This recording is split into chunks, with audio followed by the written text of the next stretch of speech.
Super easy to make. We're just gonna start by chopping up 2 red bell peppers, and then we'll thinly slice 2 stalks of green onions.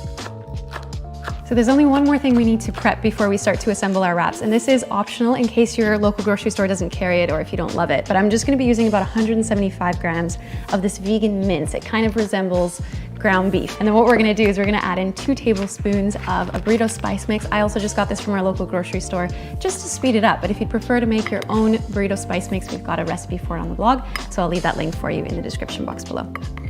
So once we've mixed this all together, we can just set it aside. Now we can crack open a can of refried beans and we can already start assembling the wraps. We're gonna spread a generous amount over each half of about 6 large tortilla wraps. If you'd also prefer to make your own homemade refried beans, we actually have a recipe for this on the blog too, so I'll also link that for you below. Then over top of the beans, we're gonna sprinkle some of our spiced vegan mince, following it up with the diced bell peppers and some sliced green onions.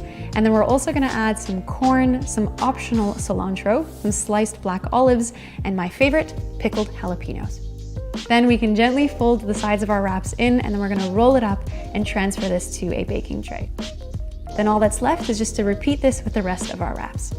Once all of our wraps have been transferred to a baking tray, we're gonna pop these into the oven at 180 Celsius or 350 Fahrenheit for about 7 to 10 minutes or until they're lightly golden on the top.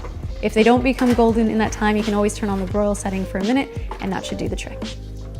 So we've only made 6 wraps here, but you could easily, using the new scaling feature on our new website, you could scale that up or down. These are really awesome to batch make, so you might probably want to scale it up because they easily also last 2 months in the freezer, which is really nice. And all you have to do is just pop it in the microwave or in the oven to heat it up. It's super flavorful to enjoy as is, or if you'd like, feel free to serve it with some salsa, guacamole, avocado slices, or hot sauce. You can enjoy these wraps right on the spot, or once they've fully cooled down, you can transfer them to an airtight container and then store them in the freezer. That way you've got a filling and super quick meal whenever you need it.